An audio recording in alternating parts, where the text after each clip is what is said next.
Absolument. Alors, d'une rivière, on passe à un fleuve parce qu'évidemment, ici, la Loire est la star. La Loire est la star depuis 10 ans, depuis qu'elle a été inscrite au patrimoine mondial de l'humanité de l'UNESCO. Cette Loire qui reste, comme on dit, le dernier fleuve sauvage d'Europe. Elle a connu tout un transport de gabarres qui transportait moult marchandises jusqu'à la mer. Aujourd'hui, les gabarres sont devenus touristiques, mais on va quand même embarquer. Naviguer sur la Bohème, c'est faire un bond en arrière dans le temps et remonter près d'un siècle plus tôt.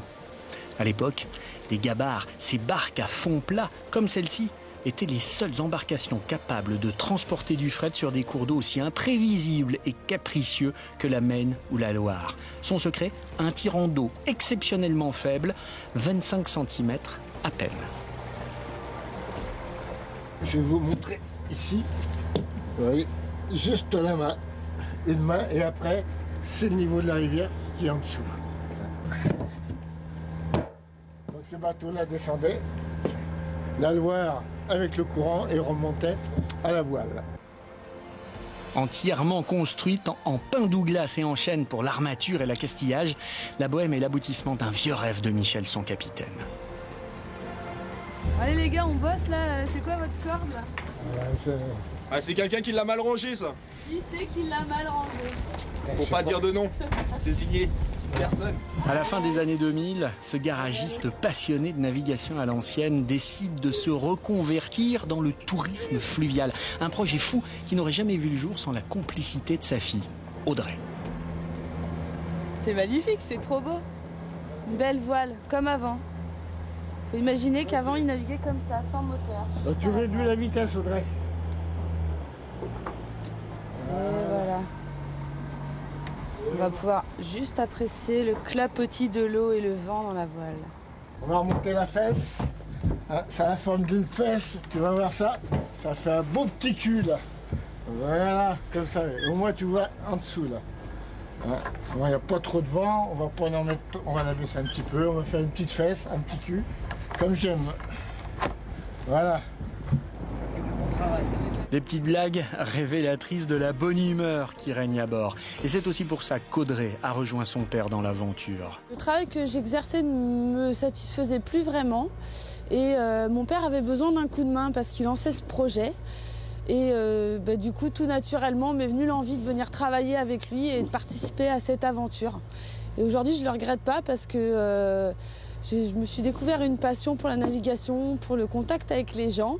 Et le fait de travailler en famille est vraiment quelque chose de très très agréable. Donc c'est que des points positifs sur toute la ligne. En famille, c'est super génial parce que comme en fille, on n'est pas d'accord, on se dit les choses. Et une fois que c'est dit, après on oublie. Et ça, c'est très agréable. Ça permet de resserrer les liens avec ma fille. Et autant pour elle que pour moi, c'est une chose que j'apprécie énormément.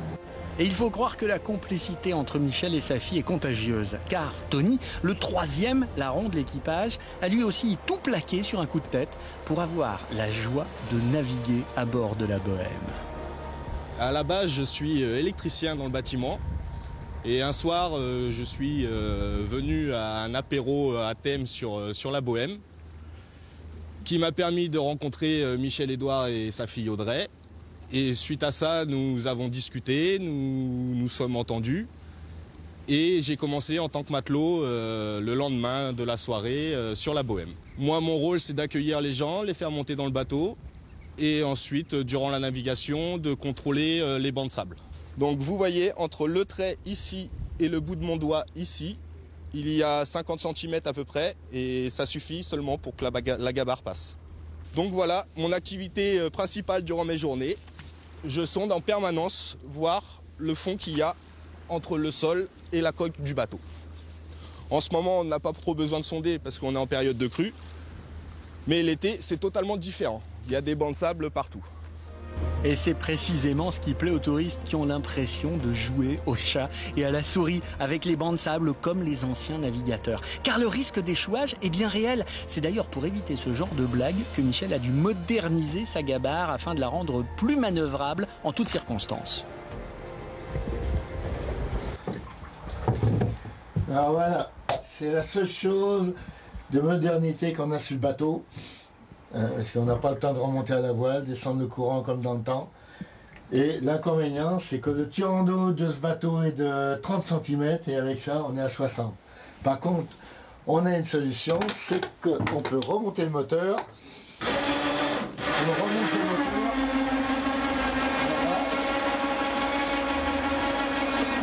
Voilà. Et en remontant le moteur, on peut gagner quelques centimètres pour naviguer où il n'y a pas d'eau. Voilà. Il y a un autre petit détail intriguant dans la conception de la gabarre de Michel. Large de 4,20 m, elle atteint très précisément 14,98 m en longueur. Et ça, c'est pas un hasard. Parce qu'au-dessus de 15 mètres, on est obligé d'être à deux pour naviguer. Et j'aime bien me retrouver seul et naviguer tout seul. On pense à rien, on s'évade un petit peu du monde moderne. Si bien que quand je rentre à Angers et que je vois les voitures sur le pont dans les bouchons, je suis content d'être sur mon bateau. La Bohème peut embarquer 25 passagers par voyage. À son bord, l'évasion est garantie. La gabarre de Michel remporte d'ailleurs un tel succès que la construction d'une petite sœur serait déjà à l'étude.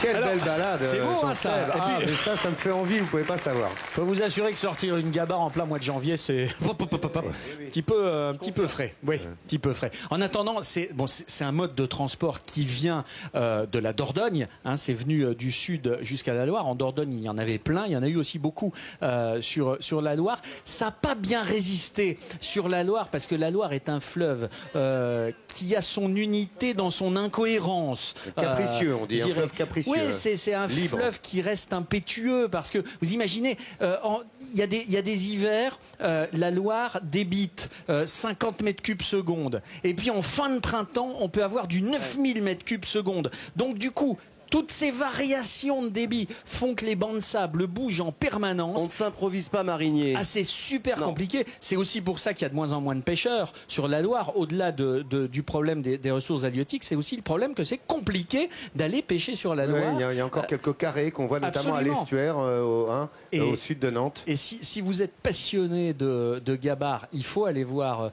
Michel et sa Bohème et puis essayer de retrouver le DVD de cette formidable série de 1995 tournée par José Dayan sur un roman de Christian Signol qui s'appelait La Rivière Espérance avec Manuel Blanc et Jean-Claude Drouot qui raconte sur la Dordogne toute cette épopée et cette saga des gabarres au 19e. Et il faut aussi rendre hommage à toutes les associations qui de Sancerre à Saint-Nazaire reconstruisent, restaurent, entretiennent les plates et les tout comme on les appelait avant qu'elles ne s'appellent gabarres. Écoutez, c'était ça fait vraiment envie ça, d'aller faire un tour sur la gabarre là. Voilà un joli projet, vous y allez en famille, c'est une belle découverte. On vous le rappelle de ce fleuve qui est le plus grand fleuve sauvage d'Europe, la Loire. Voilà, elle n'a pas été aménagée, réaménagée. On va voir comment notre ami Ferniaud prépare sa recette aujourd'hui. De quoi s'agit-il? Une spécialité locale, le Rio. Comment le préparer? Qu'est-ce que ça veut dire? Allez, c'est parti, c'est la recette de Ferniaud.